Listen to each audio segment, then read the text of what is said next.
Hello friends, તો કેમ છો બધા? મજામાં? ઘરે બેસા હશો. અત્યારે તો વેકેશન ચાલતું ને, હમણાં 11મું પત્યું અને હવે આજે આપણે 12માની શરૂઆત કરવા જઈ રહ્યા છીએ. ધોરણ 12નું શુભારંભ કરવા જઈ રહ્યા છીએ. તો આજે આપણે ધોરણ 12માં જોઈશું. આપણે આના પહેલા એક વિડીયો બનાવ્યો તો ધોરણ 12 ફિઝિક્સમાં શું શું આવે છે તમે જોયો હશે. તો આપણે એમાં ચેપ્ટર વિશે માહિતી આપી હતી, કયા ચેપ્ટરમાંથી શું પૂછવાનું છે, પેપર કઈ રીતનું આવવાનું છે એની બી માહિતી આપી હતી, પેપરમાં શું શું આવવાનું છે. આજના લેક્ચરમાં આજે સીધું આપણે પાઠની શરૂઆત કરીએ છીએ. તો આપણે પહેલા મેં તમને ભાગ 1 સમજાવ્યો તો એમાં છે ને શાખાઓ બતાવી હતી ફિઝિક્સની, ભૌતિક વિજ્ઞાનની શાખાઓ કેટલી છે. તો પહેલી શાખા સ્થિત વિદ્યુતશાસ્ત્ર. કઈ? સ્થિત વિદ્યુતશાસ્ત્ર. અને સ્થિત વિદ્યુતશાસ્ત્રમાં આપણે શું જોવાના છે? ચેપ્ટર 1 વિદ્યુત ભારો અને ક્ષેત્રો. એના છે બીજું એક ચેપ્ટર છે સ્થિત વિદ્યુત સ્થિતિમાન અને કેપેસિટન્સ, પણ જ્યારે આવશે ત્યારે આપણે ભણવાના છે. અત્યારે આપણે ચેપ્ટર 1 સ્ટાર્ટ કરીએ. अब ચેપ્ટર 1 શું છે જોઈએ. ચેપ્ટર 1 વિદ્યુત ભારો અને ક્ષેત્રો. વિદ્યુત ભાર શું છે? કોઈ બી ચેપ્ટર શરૂઆત કરીએ તો એનું નામ આપણને ખબર હોવી જોઈએ. આ નામ છે વિદ્યુત ભાર. આ વિદ્યુત ભાર શબ્દ શું છે, આ કેમ આવ્યું, કેમ ભણવું પડે છે, તે બધું જોતા પહેલા હું તમને છે ને આ પ્રસ્તાવના પહેલા ચલો ચેપ્ટર વિશે પછી સમજીએ. પહેલા ગુણભાર વિશે સમજીએ. આ ચેપ્ટરમાંથી કેટલું પૂછાવાનું છે, આપણને ઇમ્પોર્ટન્સ કેટલું છે, શું શું આવવાનું છે. તો જોઈએ. તો અમારા જોડે એક ટેબલ છે. તો પાર્ટ અને વિભાગ આવી છે લખેલા, માર્ક્સ આટલા લખેલા છે. તો પાર્ટ એમાં તમને ખબર છે તમારું પેપર કઈ રીતનું આવે છે. તો પાર્ટ એ અને પાર્ટ બી માં આવે છે. તો પાર્ટ એ માં MCQ આવશે. તો આ ચેપ્ટરમાંથી 6 MCQ પૂછાવાના છે. વિભાગ એ 2 માર્ક્સના પ્રશ્નો એમાંથી 2 આવવાના છે. વિભાગ બી માં 3 માર્ક્સના નહીં, 4 માર્ક્સના નહીં. ખરેખર હું જોવા જાઉં તો 4 માર્ક્સના છેલ્લા લાસ્ટ 2 યરથી છે ને આવત છે. આ ચેપ્ટરમાંથી લાસ્ટ 2 યરથી 4 માર્ક્સનું ક્વેશ્ચન આવે છે. ભલે ના પાડીશ પણ તો બી આવત છે. તો આમાં 4 માર્ક્સના ક્વેશ્ચન બી આપણે તૈયાર કરશું. તો આ ચેપ્ટર આમ તો ઇમ્પોર્ટન્ટ છે, બહુ સારું એવા ગુણભાર વાળું છે, બહુ ઇમ્પોર્ટન્ટ ચેપ્ટર છે. તો આ ચેપ્ટરમાં સારી રીતે તૈયારી આપણે કરવાની. ટોટલ 10 માર્ક્સ આજુબાજુ 10 થી 12 13 બી થાય. આ લોકો ભલે આપણને 10 માર્ક્સનું માળખું આપી છે, પણ આમાં સુધારો વધારો થઈ શકે છે, વધારો ઘટાડો થઈ શકે છે. વિદ્યુત ભારો અને ક્ષેત્રો. હવે ચેપ્ટર ચાલુ કરીએ. તો વિદ્યુત ભાર એટલે શું? તો વિદ્યુત ભાર આ ચેપ્ટરની પ્રસ્તાવના સાથે બુકમાં એ લખેલી છે, પણ આપણાને સમજવી છે. તો મારા જોડે એક વિડીયો છે, જોઈએ આપણે. આ વિડીયોમાં શું દેખાય છે તમને? કઈ ખબર પડે છે? વિડીયો જોઈને શું ખબર પડે છે? ફરથી સાડી પહેરતા, ગાડી નાડતા, આકાશમાં આ રીતે વીજળીઓ જોતા, કે 2 ગ્રહો વચ્ચે આવું બધું થતા આપણને આ કંઈક દેખાય છે. શું દેખાય? કદાચ તમે અનુભવ કર્યો હોય. અનુભવ શું કર્યો હોય તમને એક પ્રેક્ટિકલ કરીને સમજાવું. જો મને ફૂડ પટ્ટી આપણ 1 મિનિટ. કાગળના ટુકડા છે. તો હું શું કરે, આ કાગળના ટુકડાને જો હું આ રીતે બાલ ઉપર ઘસે પહેલા તો, અને જ્યારે હું આ રીતે આમ આગળ લઈ જઈને તો જો જાદુ થાય છે ને, આ બધું ચોટસ કે આવું કેમ થયું. વિડીયો જોયો હશે, ક્લિપ મેં કીધી આ ફૂલ પટ્ટી છે, નાનપણમાં તમે જોયું હશે કે આમ ઘસું છું, નજીક લાવું છું તો કાગળિયા ચોટે છે. તો આવું થવાનું રીઝન શું? આ બધું થવાનું કારણ શું? તો આ બધું થવાનું કારણ છે ને એક વિદ્યુત ભાર છે. એનું જ આપણે ચેપ્ટર જોવાના છે. શું છે ચેપ્ટર? આપણે વિદ્યુત ભારો અને ક્ષેત્રો. આગળ વિડીયો બતાવ્યો કે તમે સાડી પહેરો છો, ગર્લ્સ છે ને સાડી પહેરે ત્યારે અમુક વખત આવું ઝાટકો આવી શકે. તમે એક ઉદાહરણ આપો, તમે શિયાળામાં જ્યારે ઊંઘો છો ત્યારે તમે ધાબળો ઓઢીને ઊંઘો છો ને અમુક વખત એવું થાય છે કે ધાબળો નજીક આવે ત્યારે રૂવાટા ઊભા થઈ જાય. તો આવું બધું થાય છે. તો આવું બધું થવાનું કારણ શું? તો આ એક વિદ્યુત ભાર કારણ છે. આ બધું થવાનું વિદ્યુત ભાર શું, કેમ આવું બધું થાય છે? તો જો પ્રસ્તાવના આપણે થોડી જોઈએ, પછી આગળ ડિટેલ્સમાં જોઈએ છે શું શું થવાનું. પણ થોડું તમે સમજો કે આ ચેપ્ટર શું છે, એના આધારે છે. તો આપણે પહેરેલા શીથલિંગના કપડા અથવા સ્વેટર ઉતારતી વખતે ખાસ કરીને સૂકા હવામાં આપણને સૌને તંખણા જોવા મળે. તંખણા એટલે આપણે જ્યારે કપડાં પહેરતા હોય સુતરાઉના, સિન્થેટિકના કપડાં ઉતારતા હોય ત્યારે તમને તંખલા જોવા મળતા હોય. તો આવું બધું થાય છે કેમ? પછી પોલિસ્ટરની સાડી જેવા મહિલાઓના કપડામાં આવું લગભગ અનિવાર્ય થતું હોય. તો પોલિસ્ટરની સાડી પહેરતા આવું થાય જ છે એવું કહેવા માંગે છે વિદ્યુત ભાર.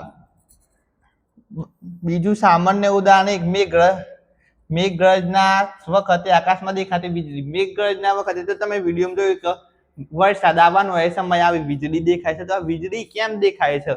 પછી કારનો દરવાજો ખોલતા કે બસમાં આપણી બેઠક પરથી લપસતા બાદ આપણને લોખંડનો સળિયો પકડ. તમે બસમાં બેસ્યા હોય અને તમારે અચાનક આમ લોખંડનો સળિયો પકડો તો આમ તંખ લાવે, આમ ઝાટકો આવે કે આવું બધું થાય છે. આવું બધું તમે અનુભવ કર્યું હશે. તો આવું બધું થવાનું કારણ શું? તો આ બધું થવાનું કારણ છે વિદ્યુત ભાર. વિદ્યુત ભાર છે જે અવાહક સપાટીઓને ઘસવાથી એકત્રિત થયો હતો. તેમ તમે કદાચ એવું સાંભળ્યું પણ હશે કે સ્થિત વિદ્યુતશાસ્ત્રના લીધે આ બધું સ્થિત વિદ્યુતશાસ્ત્રના લીધે ઉત્પન્ન થયું. સ્થિત વિદ્યુતશાસ્ત્ર એટલે જે વિદ્યુતશાસ્ત્રમાં વિદ્યુત ભાર સ્થિર હોય એને સ્થિત વિદ્યુતશાસ્ત્ર કહેવાય. મેં તમને આગળ ઇન્ટ્રોડક્શનનું લેક્ચર લીધું એમાં સમજાય તો સ્થિત વિદ્યુત ભાર એટલે એવું, સ્થિર વિદ્યુત ભાર એટલે શું, ગતિકીય વિદ્યુત ભાર એટલે શું. તો આ સ્થિર વિદ્યુત ભારના લીધે આવું બધું થાય છે. તો આપણે આ ચેપ્ટરમાં એવું જોવાના છે કે આ વિદ્યુત ભારના લીધે શું શું થાય. સ્થિર એટલે એવું કઈ કે જે ગતિ કરતું ના હોય. સ્થિર શબ્દનો અર્થ તો આપણે સમજીએ કે જે ગતિ ના કરતો એને આપણે શું કહીએ છીએ? સ્થિર જ કહીએ છીએ. વિદ્યુતશાસ્ત્ર, સ્થિર વિદ્યુતશાસ્ત્ર સ્થિત વિદ્યુત ભારોથી ઉદ્ભવતા બળો, ક્ષેત્રો અને સ્થિતિમાન વિશેનો અભ્યાસ કરવાનો થાય એને કહેવાય સ્થિત વિદ્યુત શાસ્ત્ર. જોઈએ આ મેં તમને વિડીયો બતાવ્યો તો સાડી પહેરતા, આ રીતે ગાડીના અર્થ, પછી આ રીતે આકાશમાં વીજળી થવી, ગ્રહો વચ્ચે આવું બધું થવું. તો આવું બધું થવાનું કારણ છે વિદ્યુત ભાર. જો વિદ્યુત ભાર શું છે તો આપણે કોઈ બી વસ્તુ છે, આ પેન છે, આ રિમોટ છે, આ કોઈ બી વસ્તુ છે તો આપણે એને અડીએ છીએ તો કરંટ નહીં આવતો, પણ ખરેખર દરેક વસ્તુમાં છે ને વિદ્યુત ભાર હોય. આમાં પ્લસ બી એટલા વિદ્યુત ભાર છે, માઇનસ બી એટલા વિદ્યુત ભાર છે ને, એટલે આ સંતુલનમાં છે. એમ સંતુલનમાં છે એટલે આપણે આને અડીએ તો આપણને કંઈ થતું નથી. પણ જ્યારે આપણે કંઈ જેમ કે આપણે ફૂલપટ્ટી ઘસી તેમાં પ્લસ ને પોઝિટિવ નેગેટિવ અલગ અલગ થઈ ગયા, પોઝિટિવ નેગેટિવ અલગ અલગ થયા એટલે એમાં સંતુલન બગડ્યું. સંતુલન બગડ્યું એટલે પછી આપણે કાગળ પર લઈ ગયા તો કાગળ ચોટ્યું. તો વિદ્યુત ભાર સરખા હોય, પ્લસ ચાર્જ માઇનસ ચાર્જ. એટલે વિદ્યુત ભારની દ્રષ્ટિએ કોઈ પદાર્થ તટસ્થ હોય તો એને આપણે અડીએ તો આપણે કરંટ નથી આવતો, ઝાટકું નહીં આવતું, તંખલા થતા નથી. પણ આવું બધું થવાનું કારણ શું? તો આવું બધું થાય વિદ્યુત ભારનું અવ્યવસ્થિત રહેવું, મીન્સ કે સંતુલનમાં હતું નહીં એટલે આવું બધું થયું. તો આ વિદ્યુત ભારના લીધે જ આ બધી ઘટનાઓ તમને જોવા મળે છે. તો આપણે વિદ્યુત ભારને સમજવું પડે, ડિટેલમાં જોવું પડે. જો બીજું એક ટેક્સ્ટ બુકમાં ઉદાહરણ છે. શેનું ઉદાહરણ છે ખબર છે? આવું એક મારા જોડે ઊનનું કપડું છે,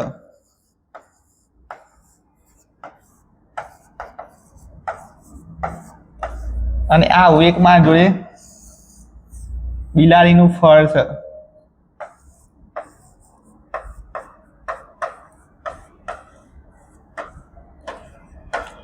બિલાડીનું ફળ એટલે બિલાડી ઉપર જે પેલું લૂછું હોય છે ને એ બિલાડીનું ફળ કહેવાય. એના જોડે હું આ એક કાચનો સળિયો ઘસું છું ને બીજો એક કાચનો સળિયો હું આના જોડે ઘસું છું. અને આ બે કાચના સળિયાને હું જોડે લાવું છું, એક સપાટી દોરું એટલે આ બંને કાચના સળિયાને હું જોડે લાવું છું.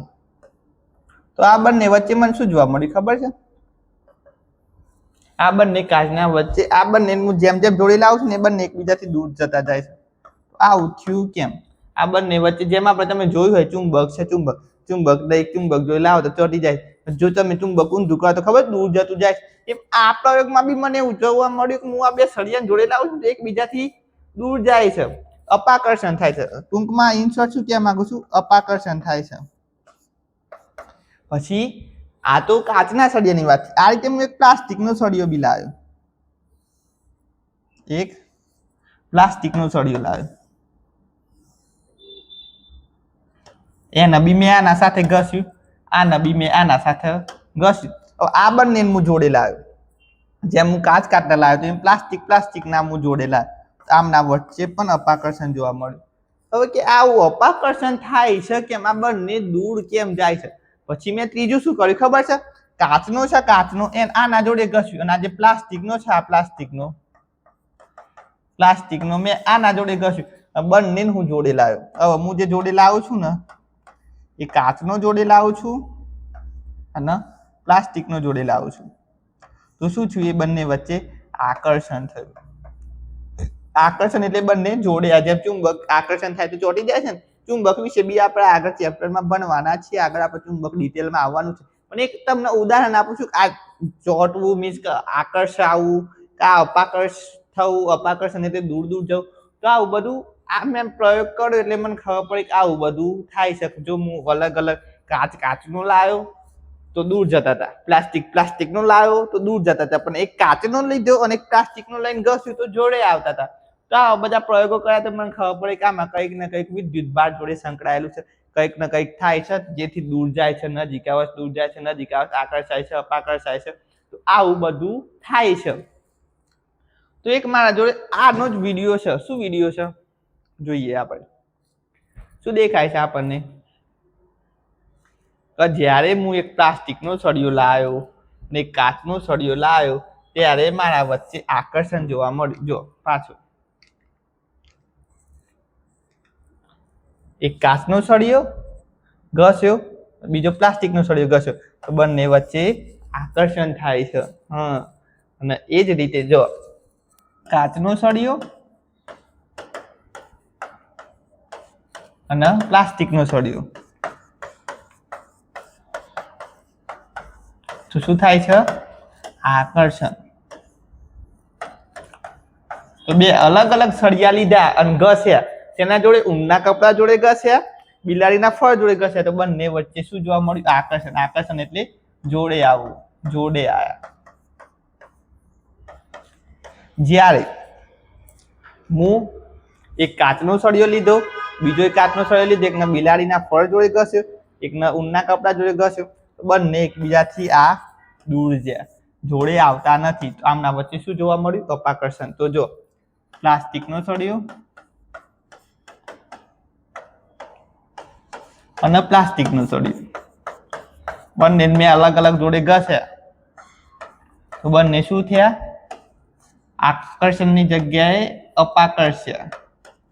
અપાકર્ષણ થયું જ્યારે કાચનો સળિયો હું જોડે લાવ્યો વિડીયોમાં કાચનો સળિયો છે કાચનો સળિયો હું જોડે લાવ્યો બીજો કાચનો સળિયો લાવ્યો બંને વચ્ચે શું જોવા મળ્યું મને અપાકર્ષણ જોવા મળ્યું શું જોવા મળ્યું અપાકર્ષણ તો આ જે સરખા સળિયાને હું જોડે લાવતો હતો ત્યારે બંને સળિયા એકબીજાથી દૂર જતા હતા જ્યારે હું અલગ અલગ સળિયા જોડે લાવતો હતો તો એકબીજાને આકર્ષાતા હતા તો આવું બધું થાય છે કેમ શું છે શું નહીં આવું બધું મને જોવા મળ્યું આવા બધા પ્રેક્ટિકલ કર્યા તો આવું કેમ થાય છે કેમ નહીં થતું તો એક માઇલેટ્સના થેલ્સ નામના વૈજ્ઞાનિક હતા થેલ્સ ઓફ માઇલેટ્સ જેમનું ચોપડીમાં ટેક્સ્ટ બુકમાં તમે નામ સાંભળ્યું હશે તો શું છે તો એ જોતા પહેલા થોડી આની ઇન્ફોર્મેશન લઈ લઈએ અહીં કાચ અને પ્લાસ્ટિકના સળિયા વચ્ચે લાગતું બળ ગુરુત્વાકર્ષણ બળ તો નહીં જ હોય કેમ નહીં જ હોય ગુરુત્વાકર્ષણ તો ગુરુત્વાકર્ષણ બળ કેવું હોય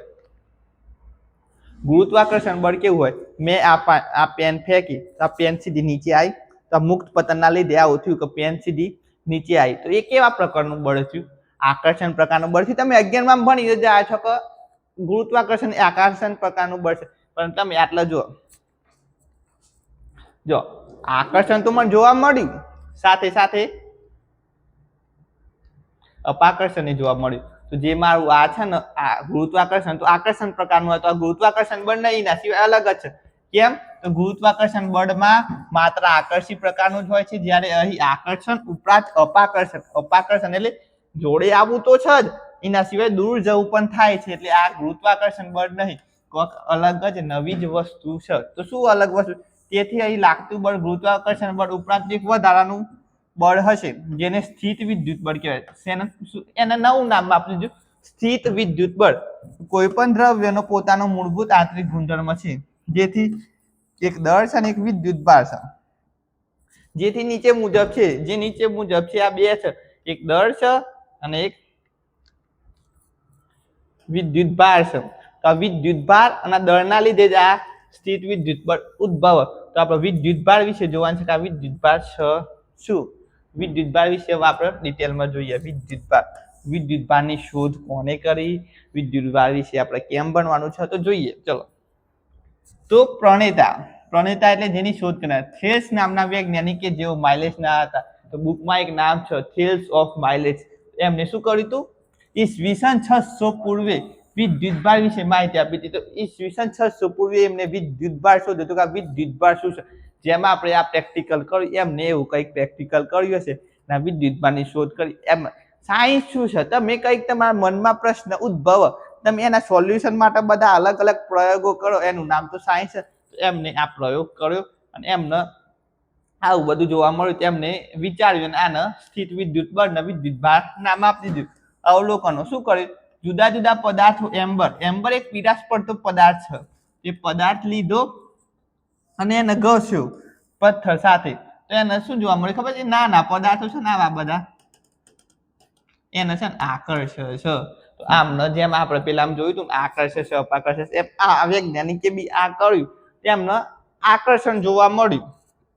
તદુપરાંત જુદા જુદા દ્રવ્યોની જોડીને પરસ્પર એકબીજા સાથે ઘસતા તેમના નાના પદાર્થો જેવા ઘાસના તરફના બળોની ગોળીઓ જેવા પદાર્થો, તો એમને તણખલા જોવા મળ્યા, આકર્ષાય છે અપાકર્ષાય છે, આવું બધું જોવા મળ્યું. એટલે એમને શું શોધ કરી ખબર? વિદ્યુતભારની શોધ કરી. અને આ બધું થવાનું કારણ શું છે? વિદ્યુતભાર આનું કારણ આપ્યું હતું. કેમ કે વિદ્યુતભાર સંતુલનમાં છે નહીં, કો તો વધારે છે કો તો ઓછા છે. પ્લસ વાળા વધારે હોય, માઇનસ વાળા વધારે હોય તો આવું થઈ શકે. તો બંને સરખા જ હોય તો આપણને કઈ થાય નહીં, કઈ કરંટ આવે નહીં, કઈ ઝાટકો આવે નહીં, કઈ તણખલા જોવા મળે નહીં. હા, તો બંને કમ્પ્લીટ હોય તો આપણને કઈ જોવા મળતું નહીં. તમે સમજો છો હું તમને શું કહેવા માંગુ છું? ધ્યાન આપો. આટલા વિદ્યુતભાર એટલે શું? તો વિદ્યુતભાર એક એવો પદાર્થ છે જે દરેક વસ્તુમાં રહેલો જ હોય, દરેક જગ્યાએ આપણને વિદ્યુતભાર જોવા મળે, પણ એ સંતુલનમાં હોય. સંતુલનમાં એટલે જેટલો પોઝિટિવ હોય એટલો નેગેટિવ હોય. પોઝિટિવ એટલે જેટલો પ્લસ હોય એટલો માઇનસ હોય. તો બંને સરખું હોય તો આપણને કઈ ફરક પડતો નથી, આપણને કઈ થતું નથી. પણ જો એ અલગ અલગ કો તો પ્લસ વાળા વધી જાય, માઇનસ વાળા ઘટી જાય, માઇનસ વાળા વધી જાય, પ્લસ વાળા ઘટી જાય, આવું બધું થાય તો આપણને તણખલા જોવા મળે છે, ઝાટકા આવે છે. તો આ બધા થવાનું કારણ પાછળ શું છે? વિદ્યુતભાર છે, જે થેલ્સે આપણને કીધું. તો વિદ્યુતભાર વિશે તમે સમજ્યા, વિદ્યુતભાર વિશે ખબર પડી. તો આ રીતે તમને વિડીયોની રીતે તો કોઈ બતાવતું નથી યુટ્યુબ ઉપર. આ મેં તમને વિદ્યુતભાર વિશે સમજાવ્યું, અલગ અલગ પ્રેક્ટિકલ બતાવ્યા. તો આટલું સારું તમને જોવા મળતું હોય તો આ વિડીયોને તમે એક લાઈક ના કરી શકો? મારા માટે, આપણે એજ્યુકેશન ચેનલ માટે એક લાઈક કરી દો. આ ચેનલ આ નીચે લાલ કલરનું બટન દેખાય એના પહેલા ટચ કરો. પછી આપણે વિદ્યુતભાર વિશે ડિટેલમાં સમજીએ. તમારા થિયરી કેમ નહીં લખવી? એક્ઝામમાં થિયરી જ પૂછાય છે તો મેં કમ્પ્લીટ તમને થિયરી લખતા બી શીખવાય. વિદ્યુતભાર વિશે થિયરી નહીં પૂછાય પણ એ આવડશે, એના MCQ આવશે, MCQ પૂછાયેલા છે. એ બધું જ એનાલિસિસ આપણે બધું ડિટેલમાં જોવાનું. આટલું મસ્ત ડિટેલ કાઢીને આટલું ડિટેલમાં તમને કોઈ નહીં સમજાવે. તો આટલું બધું અમે તમારા માટે એફર્ટ્સ કરીએ છીએ, એફર્ટ્સ આપીએ છીએ, આટલું બધું સારું સમજાવીએ છીએ. તો તમે એક વિડીયોને લાઈક ના કરી શકો? એક વિડીયોને લાઈક કરી દો. ચલો હવે સીધા આગળ વધીએ. આગળ આપણે શું જોવાના છે ખબર? વિદ્યુતભાર એટલે શું? વિદ્યુતભાર એટલે શું? વિદ્યુતભારની વ્યાખ્યા. તો વિદ્યુતભારની હું વ્યાખ્યા લખું. દ્રવ્યનો એવો મૂળભૂત આંતરિક ગુણધર્મ. વિદ્યુતભારનો એવો મૂળભૂત આંતરિક ગુણધર્મ કે જેના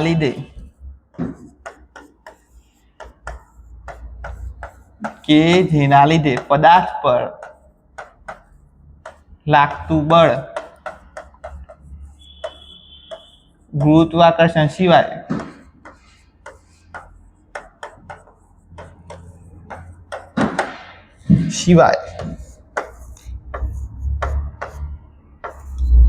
એટલે સ્થિર વિદ્યુત બળ સિવાયનું હોય તો દ્રવ્યના આવા મૂળભૂત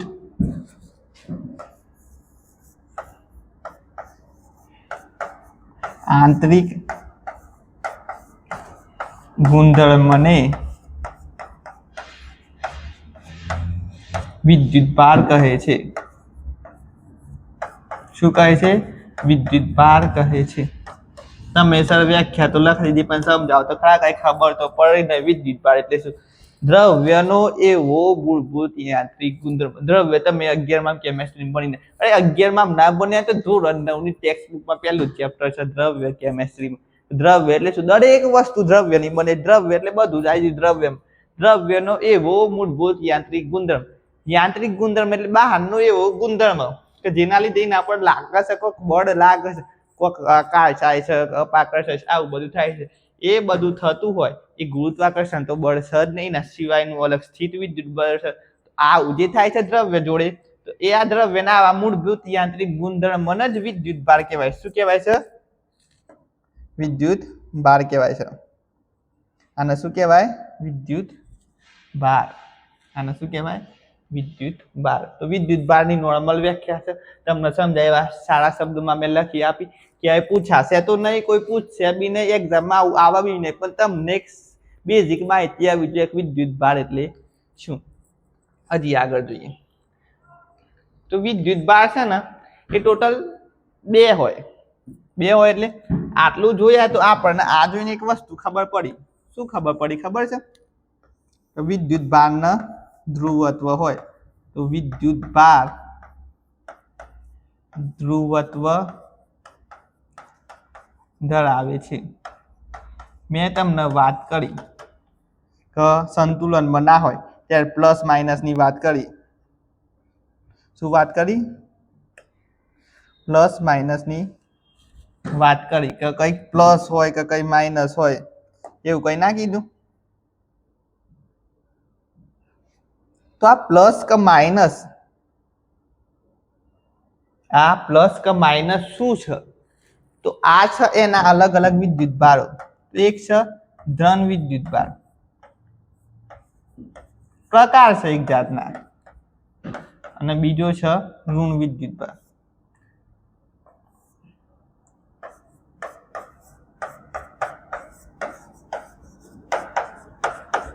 એક છે ધન વિદ્યુત ભાર ને એક છે ઋણ વિદ્યુત ભાર. એટલે ધ્રુવત્વ હોય તો એક પ્લસ ચાર્જ છે, એક માઇનસ ચાર્જ છે, એક ધન છે, એક ઋણ.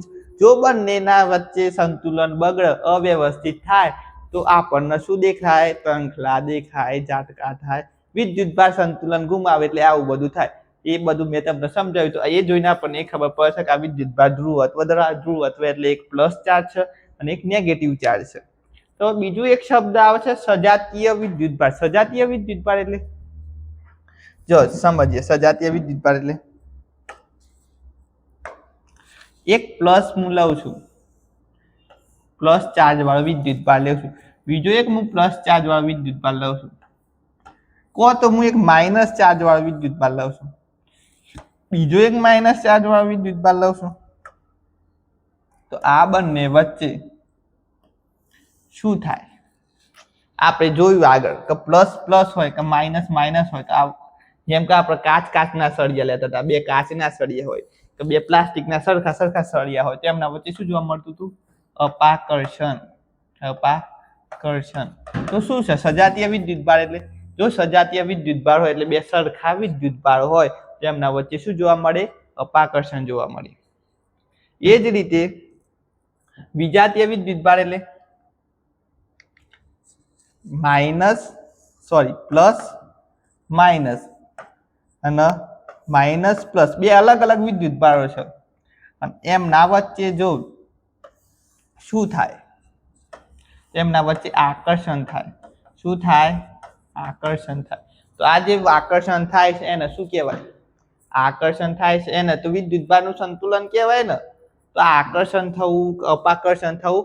તો આકર્ષણ કોનામ જોવા મળે? તો સજાતીય વિદ્યુત ભારમાં ના જોવા મળે, એ વિજાતીય વિદ્યુત ભારમાં જોવા મળે. અને અપાકર્ષણ કોનામ જોવા મળે? તો એ સજાતીય વિદ્યુત ભારમાં જોવા મળે. વિજાતીય વિદ્યુત ભાર વચ્ચે શું થાય? હંમેશા આકર્ષણ થાય.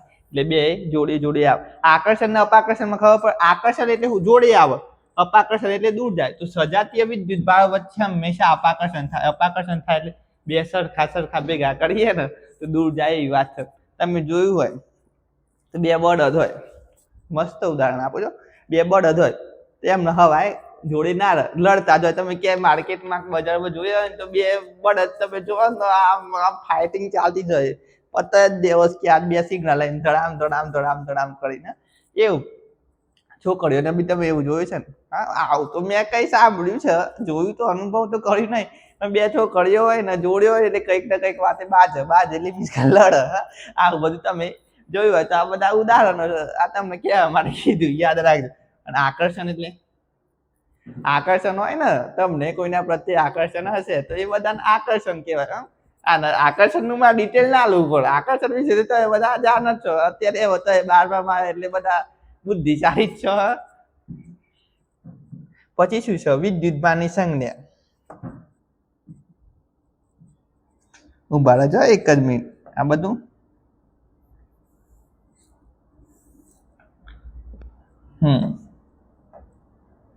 ચલો, વિદ્યુતભારની સંજ્ઞા.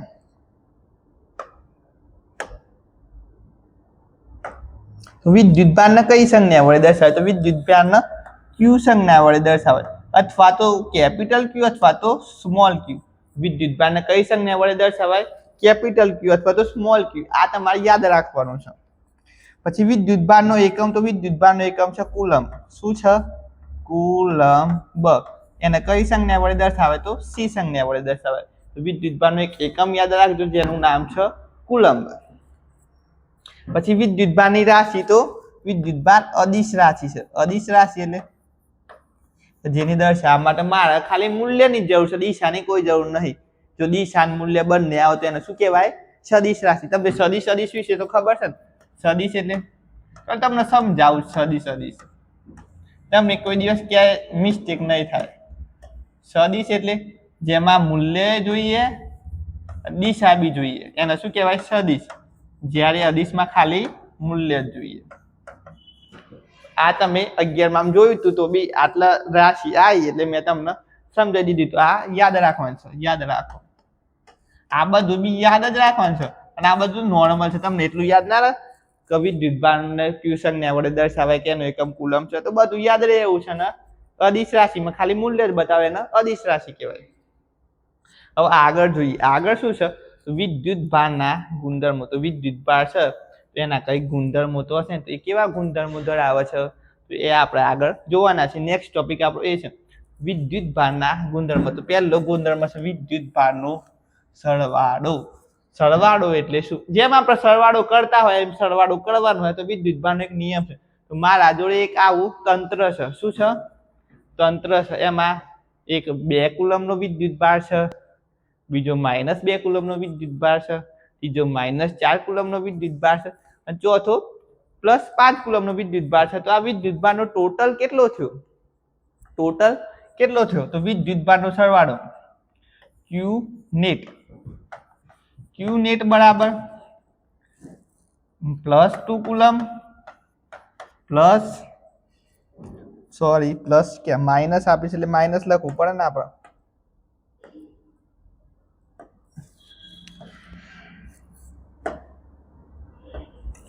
+2 કુલમ, -2 કુલમ, પછી -4 કુલમ અને +5 કુલમ.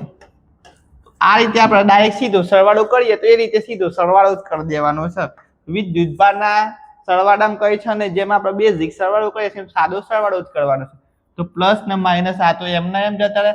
પછી આને તો ગણવાના જ નહીં મારે, કેમ કે આ પ્લસ આ માઇનસ છે તો આ તો ગણતરીમાં આવશે જ નહીં. પછી +5 કુલમમાંથી 4 કુલમ જાય તો 1 કુલમ વધે. 1 કુલમ કેવા? +1 કુલમ. હવે પ્લસ નિશાની આપણે ના કરીએ તો બી ચાલે. તો સરવાળામાં આપણે શું કરશું? કોઈ તંત્રના આપણે આ રીતે વિદ્યુતભારો આપે હોય ડાયરેક્ટ આપણે એમનો સરવાળો કરી દઈએ. તો મને Q નેટ એટલે આ સાહેબ ભૂલા Q નેટ. તો આ કુલ વિદ્યુતભારો છે. આ કુલ શબ્દ થાય કુલ વિદ્યુતભારો, તો એને Q નેટ કહેવાય. કઈ છે ને વિદ્યુતભારની સંજ્ઞા આપણે શું દર્શાવતા હતા? Q. આગળ જોયું ને તો બસ એ જ છે, કઈ છે નહીં. પછી બીજું છે વિદ્યુતભારનું સંરક્ષણ. શબ્દ તો જુઓ કે સંરક્ષણ એટલે શું? સંરક્ષણ શું છે? સંરક્ષણ એટલે તમે જોયું હોય સંરક્ષણ, ચલો થિયરીના બાબતે તો વાત સાચી છે કે આપણે જોવું પડે સંરક્ષણનો અર્થ શું થાય. સંરક્ષણ એટલે ક્યાં શબ્દ સાંભળ્યું? સંરક્ષણ એટલે સાચવવું થાય. સાચવવું તમે જોયું હોય, સંરક્ષણનો અર્થ તમે સાચવવું કાઢી શકો. તો આમાં એવું જ કઈ થવાનું છે, સાચવવા જેવું થવાનું. આગળ હું એક પૃષ્ઠ લીધું હતું એવું એક તંત્ર લઉં શું છે તંત્ર એમાં +2 કુલમ વિદ્યુતભાર છે -2 કુલમ વિદ્યુતભાર છે -4 કુલમ વિદ્યુતભાર છે +5 કુલમ વિદ્યુતભાર છે. તો આવું એક તંત્ર લીધું એમના વચ્ચે પ્રક્રિયા થઈ અને એક નવું તંત્ર બન્યું. તો નવા તંત્રમાં +3 કુલમ વિદ્યુતભાર થયો -1 કુલમ વિદ્યુતભાર થયો -2 કુલમ વિદ્યુતભાર થયો અને +1 કુલમ વિદ્યુતભાર થયો. તો આ શું થયું આ વિદ્યુતભારો હતા એ અંદર બદલાઈ ગયા. આમાં જ પ્રક્રિયા થઈ. શું થઈ પ્રક્રિયા કઈક થયું હશે કઈ બદલાવ કઈ ફેરફાર થયો. તો ફેરફાર થયા પછી જે પહેલા હતું આનો કુલ ટોટલ કેટલો હતો +1 કુલમ આનો કેટલું છે +1 કુલમ. ભલે અંદર બદલાય છે ભલે પ્રક્રિયા થઈ પણ જો એનો ટોટલ જે વિદ્યુતભાર હતો એ સરખો રહે છે. જો સરખો રહેતો હોય તો આને શું કહેવાય વિદ્યુતભારનું સંરક્ષણ થયું કહેવાય. તો આમાં શું યાદ રાખશું વિદ્યુતભાર અચળ રહે છે વિદ્યુતભાર અચળ રહે છે. વિદ્યુતભાર અચળ રહેતો હોય એના વિદ્યુતભારનું સંરક્ષણ કહેવાય. અંદર ભલે પ્રક્રિયા થઈ ભલે બધું બદલાયું પણ છેલ્લે મારે નેટ કુલ વિદ્યુતભાર સરખો આવતો હોય બે તંત્રનો તે બંનેનું સંરક્ષણ વિદ્યુતભાર સાચવાય એમ કહેવાય વિદ્યુતભારનું સંરક્ષણ થયું એમ કહેવાય. હું શું કહેવા માંગુ છું તમને ખબર પડે છે આને કહેવાય વિદ્યુતભારનું સંરક્ષણ. એકદમ સિમ્પલ છે વિદ્યુતભારનો ત્રીજો ગુણધર્મ. આ છે ને આમ કહેવાય ને એક જાતનું આઈએમપી છે. આઈએમપી કેમ આઈએમપી સાહેબ કેમ આઈએમપી? હા તો આઈએમપી એટલા માટે આઈએમપી આમાંથી એમસીક્યુ આવે છે. શું આવે છે એમસીક્યુ આવે છે. તો આનું એક સેન્ટેન્સ છે ટેક્સ્ટ બુકમાં. શું સેન્ટેન્સ છે શું સેન્ટેન્સ છે વિદ્યુતભાર વિદ્યુતભાર એ હંમેશા તેના મૂળભૂત વિદ્યુતભારના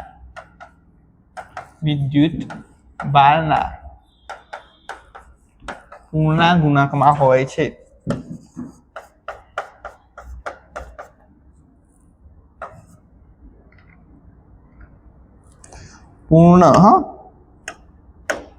પૂર્ણાંક થઈ ગયું એક મિનિટ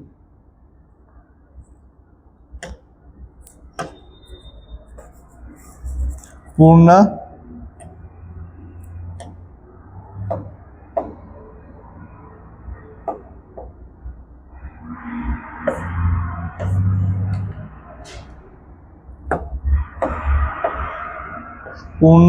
ગુણાંકમાં હોય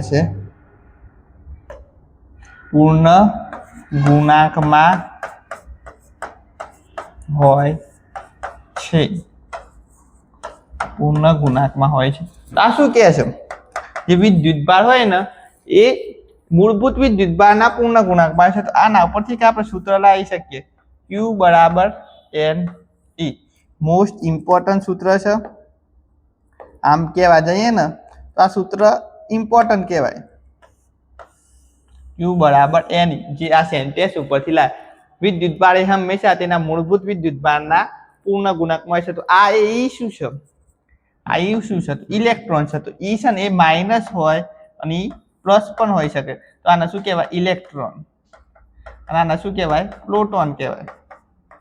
તો આ એના મૂળભૂત વિદ્યુતભાર છે એના પૂર્ણ ગુણાંકમાં હોય છે. આ n એટલે એની સંખ્યા ઇલેક્ટ્રોનની સંખ્યા જે હોય તો આપણે એની કિંમત લેવાની થાય તો કેટલી લેશું તો 1.6 × 10 - 19 કુલમ. અને જો ઇલેક્ટ્રોનની વાત કરે તો માઇનસ લેશું અને જ્યારે ઈ પ્લસ ની વાત કરો તો ત્યારે પ્લસ લેશું +1.6 × 10 - 19 કુલમ. તમે આ ટોપિકમાં શું યાદ રાખવાનું એક આ સેન્ટેન્સ યાદ નહીં રાખો તો ચાલશે. આ સેન્ટેન્સની જરૂર નથી પણ આ એક સૂત્ર છે Q = NE એને યાદ રાખવાનું છે. તો આમાંથી તમે શું યાદ રાખશો Q = NE આ સૂત્ર યાદ રાખશો. બીજું શું યાદ રાખશો કે આ ઈ જો માઇનસ લેવાનો હોય તો હું -1.6 × 10 - 19 કુલમ કિંમત લે અને જો ઈ મારે પ્લસ લેવાનો હોય તો +1.6 × 10 - 19 કુલમ આ રકમ લઈને હું દાખલા કે ક્વેશ્ચન કે MCQ ગણે. બીજું આ n શું છે Q તો અમે સમજી ગયા Q છે વિદ્યુતભાર.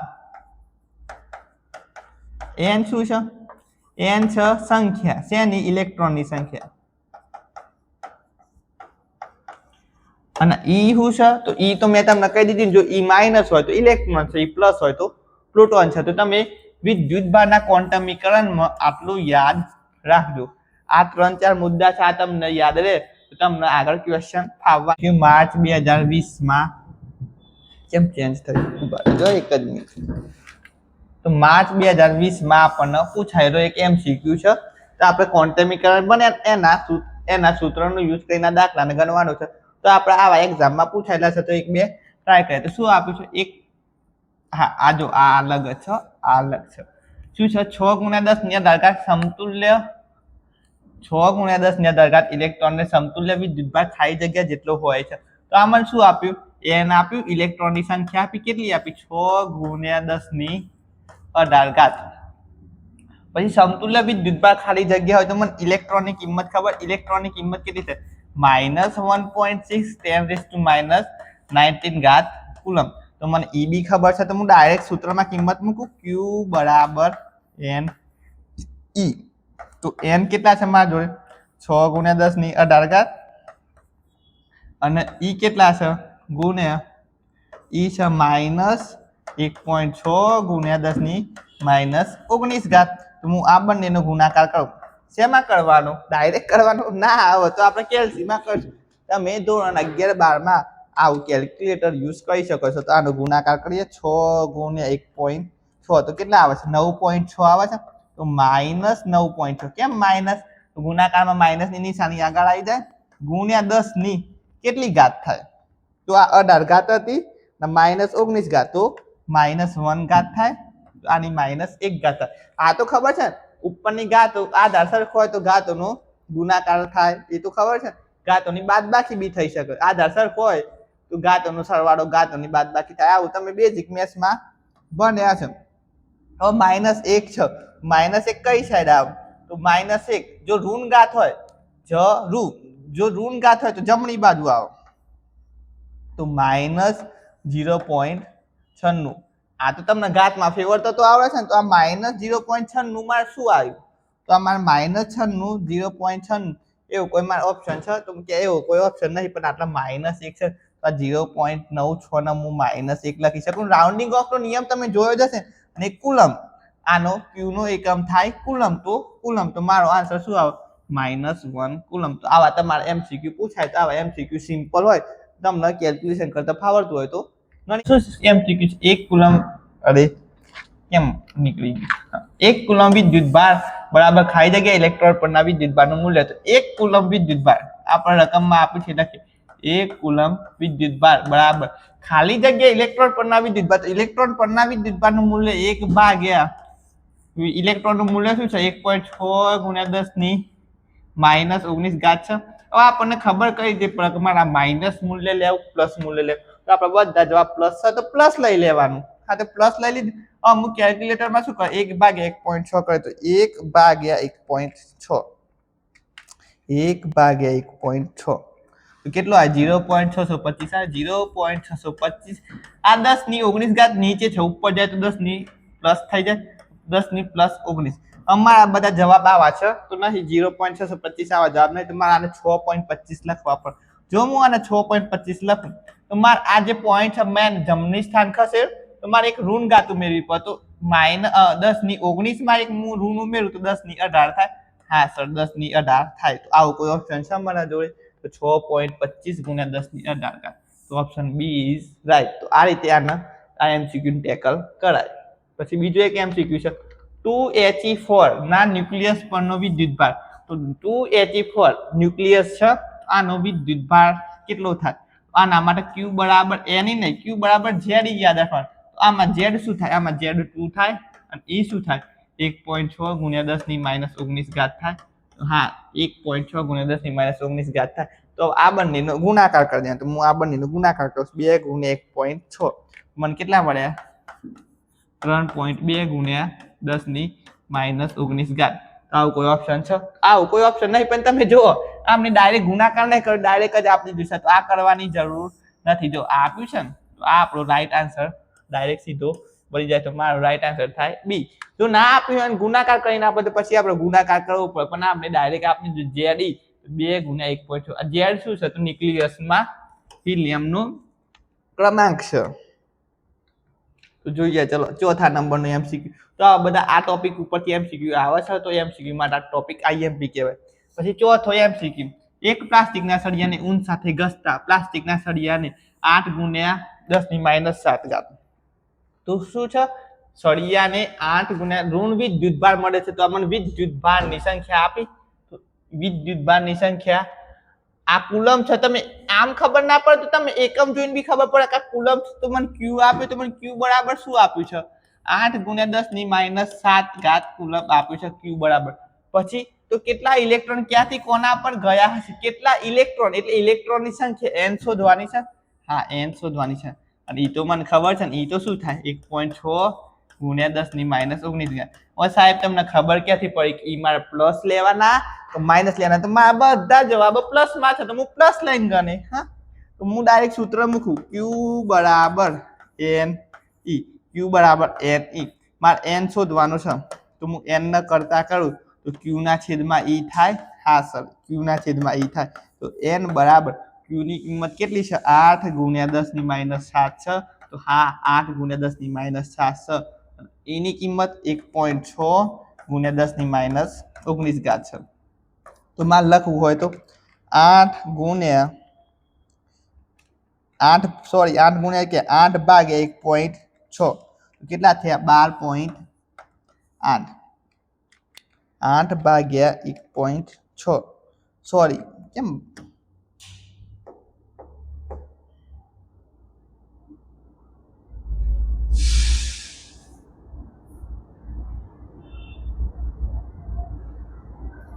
શું થાય? 5 થાય.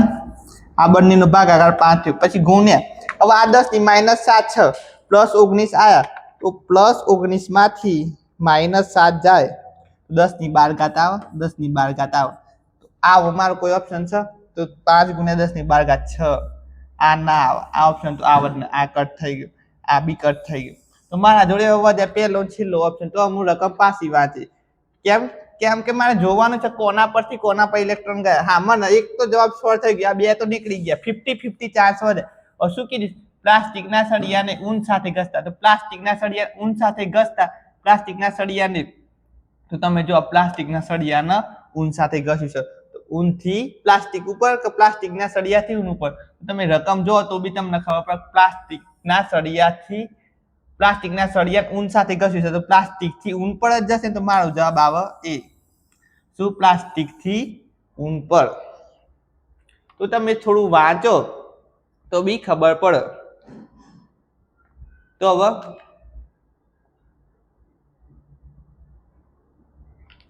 Next MCQ number 5. કાચના સળિયા સાથે રેશમના કપડાને રેશમનું કપડું 320 નેનો કુલમ. હવે શું આપ્યું છે n? તો આ નેનો છે. તમે અલગ અલગ પૂર્વ ગુણકો ભણીને આયા હોય તો મને આ Q ની કિંમત આપી. Q ની કિંમત કેટલી આપી? 320 નેનો કુલમ. નેનો માટે મારે શું લખાય? 320 ગુણ્યા 10⁻9 કુલમ. હા તો આ નેનો ને 10⁻9 લખાય. શું આવતું હતું? ડેસી, સેન્ટી, મિલી, માઇક્રો, નેનો, પીકો, ફેમટો, એટો, જેટો એ બધું નતું આવતું. તો આ એનો એક ગુણાંક છે. પછી વિદ્યુતભાર થાય છે તો કાચના સળિયા પર કેટલા ઇલેક્ટ્રોન ગુમાવશે? તો ઇલેક્ટ્રોનની સંખ્યા શોધવાની છે. તો હું ડાયરેક્ટ લખું Q બરાબર NE. તો n બરાબર Q બાય E. તો મને Q ની કિંમત કેટલી આપી છે? 320 ગુણ્યા 10⁻9 ઘાત. E મારા જોડે કેટલા છે? 1.6 ગુણ્યા 10⁻19 ઘાત થાય.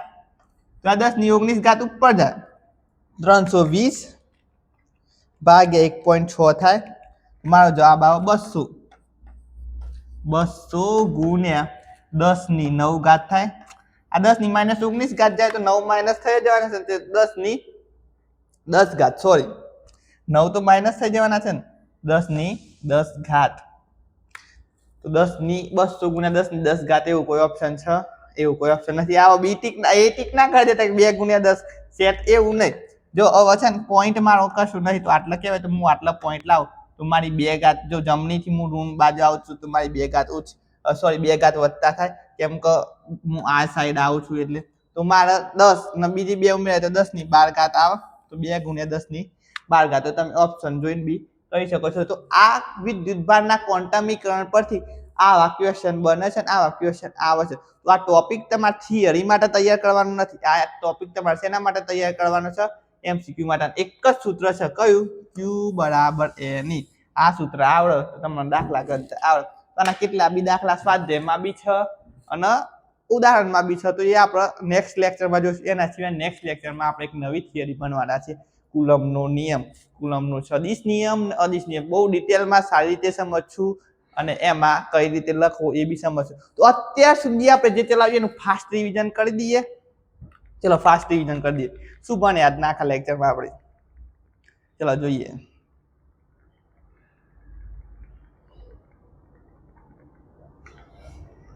પહેલા તો ચેપ્ટરની શરૂઆત કરી। ચેપ્ટરની શરૂઆત કરી ત્યારે હું તમને શું સમજાવ્યું? વિદ્યુત ભારો વિશે સમજાવ્યું, ક્ષેત્રો વિશે સમજાવ્યું, થોડી પ્રસ્તાવના સમજાવી। તો વિદ્યુત ભાર શું છે? તો વિદ્યુત ભાર બધામાં અવેલેબલ હોય, બધામાં હાજર હોય, પણ એનું સંતુલન હોય એટલે આપણને ખબર ના પડે। વિદ્યુત ભાર એક સ્થિત વિદ્યુત બળનું કંઈક છે એવું ખબર પડી। આ ઉદાહરણથી સમજ્યા કે ગાડીમાં હોય, સાડી પહેરીએ ત્યારે હોય, આકાશમાં વીજળી થાય ત્યારે હોય। પછી આ આપણે પ્રેક્ટિકલ કર્યો એમાં શું સમજ્યું? બે સરખા કાચના જોડે લાવીએ તો અપાકર્ષણ થતું હતું, પ્લાસ્ટિકના જોડે લાવીએ તો અપાકર્ષણ થતું હતું। પણ પ્લાસ્ટિકનો અને કાચનો જોડે લાવીએ છીએ ત્યારે શું થાય છે? આકર્ષણ થાય છે। તો આવું આકર્ષણ અપાકર્ષણ કેમ થાય છે? એવું બધું હતું। તો આ એના વિડીયોઝ હતા। પછી આપણે શું જોયું? તો પછી આ થેલ્સ નામના વૈજ્ઞાનિકે વિદ્યુત ભાર વિશે આપણને થોડી માહિતી આપી। ગુરુત્વાકર્ષણ સિવાયનું અન્ય બળ આપણે જોયું કે સ્થિર વિદ્યુત બળ છે। પછી આપણે વિદ્યુત ભાર વિશેની માહિતી મેળવી। વિદ્યુત ભાર વિશેની માહિતી કોને આપી? તો થેલ્સે આપી। કેવા હતા? માઇલેસના હતા, એટલે એમને થેલ્સ ઓફ માઇલેસ કહેવાય છે। ક્યારે આપી? ઈસવીસન 600 પૂર્વે। એમને શું એમ્બર જેવા પદાર્થને પથ્થર સાથે ઘસ્યો તો એમનો પદાર્થ આકર્ષાયેલા દેખાયા હતા। એના ઉપરથી એમને આ બધું લાયા। પછી આપણે વિદ્યુત ભાર વિશે માહિતી લીધી। તો વિદ્યુત ભાર શું છે? તો દ્રવ્યનો એવો મૂળભૂત યાંત્રિક ગુણધર્મ કે જેના લીધે પદાર્થ પર લાગતું બળ ગુરુત્વાકર્ષણ સિવાયનું હોય, સ્થિત વિદ્યુત બળ હોય, તો દ્રવ્યના આવા મૂળભૂત યાંત્રિક ગુણધર્મ શું કહેવાય? વિદ્યુત ભાર કહે છે। તો વિદ્યુત ભાર શું ધરાવે? ધ્રુવત્વ ધરાવે। તો વિદ્યુત ભાર કયા ધ્રુવત્વ ધરાવે? એક ધન વિદ્યુત ભાર છે, બીજો ઋણ વિદ્યુત ભાર છે, એને વિદ્યુત ભારનું ધ્રુવત્વ કહેવાય। પછી આપણે સજાતીય વિદ્યુત ભાર જોયા। તો સજાતીય વિદ્યુત ભાર ધન વચ્ચે શું થાય? અપાકર્ષણ થાય। પછી બીજા કયા જોયા? વિજાતીય વિદ્યુત ભાર। તો વિજાતીય વિદ્યુત ભાર વચ્ચે શું થાય? આકર્ષણ થાય। પછી શું જોયું? વિદ્યુત ભારની સંજ્ઞા। વિદ્યુત ભારની સંજ્ઞા શું છે? Q। પછી વિદ્યુત ભારનો એકમ, વિદ્યુત ભારનો એકમ શું છે? કુલમ્બ। વિદ્યુત ભારની રાશિ। તો વિદ્યુત ભાર કેવી રાશિ છે? અદિશ। અદિશ એટલે શું? જેમાં ખાલી મૂલ્યની જરૂર પડે। સદિશ એટલે જેમાં મૂલ્ય અને દિશા બંનેની જરૂર પડે, શું કહેવાય? સદિશ રાશિ કહેવાય। જેમાં એકલી મૂલ્યની જરૂર પડે અદિશ રાશિ કહેવાય। તો વિદ્યુત ભાર અદિશ રાશિ છે, કેમ કે આપણે દિશા દર્શાવતા નથી। પછી શું જોયા? વિદ્યુત ભારના ગુણધર્મો। તો વિદ્યુત ભારના ટોટલ કેટલા ગુણધર્મો છે? 3 ગુણધર્મો।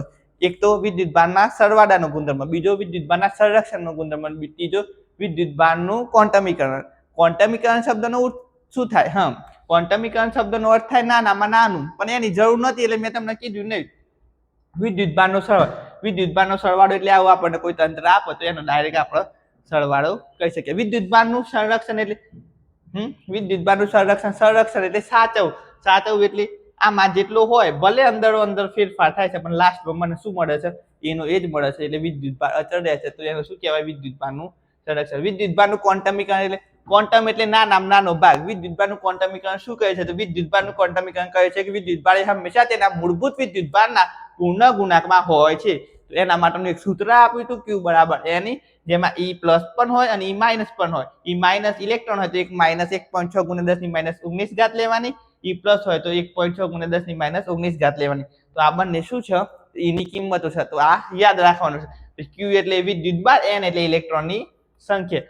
એના પછી 4 MCQ ગણે। તો આજનું વિઝન ક્લિયર છે? સાહેબ કે સટી બોલાવી દીધી। તો આખું આપણે ફાસ્ટ રિવિઝન કરી દીધું। તો આ રીતે તમે યાદ રાખશો ને તો આ ટોપિકમાં તમારે કંઈ નથી। આજના આપણે શું જોયું? વિદ્યુત ભારની બેઝિક માહિતી લીધી, એના ગુણધર્મો બન્યા અને ગુણધર્મમાં લાસ્ટ ક્વોન્ટમીકરણ ઇમ્પોર્ટન્ટ હતું તો એના MCQ જોયા। આજના લેક્ચરમાં આપણે આટલું રાખીએ ને પછી તમને ઓવરલોડ થઈ જશે। તો ઓવરલોડ નહીં કરવાના, આપણે છે ને સ્ટેપ બાય સ્ટેપ ભાગોમાં આખું ફિઝિક્સ ભણવાના છે, ભૌતિક વિજ્ઞાન ભણવાના છે। લાસ્ટ સુધી જોડાયેલા રહેજો। આટલા સુધી વિડીયો જો એટલા માટે થેન્ક યુ। મારા તરફથી એક તમને થેન્ક યુ। અને વિડીયો તમને ગમ્યો હોય, સારી એવી મજા આવી હોય, સારી એવી ખબર પડી હોય તો વિડીયો શું કરવાનું છે, એક લાઈક કરી દેવાનો છે. તમને જેમ ફિઝિક્સમાં તકલીફ પડે છે ને એમ તમને આ ભાઈબંધને પણ પડે છે, તમારા મિત્રને, તમારા સખીને પણ પ્રોબ્લેમ છે, એના વિડીયો શેર કરી દેવાનો છે અને વિડીયો લાઈક કરવાનો છે, ચેનલને સબસ્ક્રાઇબ કરવાનું ના ભૂલતા અને કોમેન્ટમાં કરજો તમને વિડીયો કેવો લાગ્યો. તમારો અભિપ્રાય આપજો, તમારો રિવ્યુ આપજો, તો હું તમારો નેક્સ્ટ વિડીયો બનાવી તેમાં તમારી કોમેન્ટ હાઇલાઇટ કરે.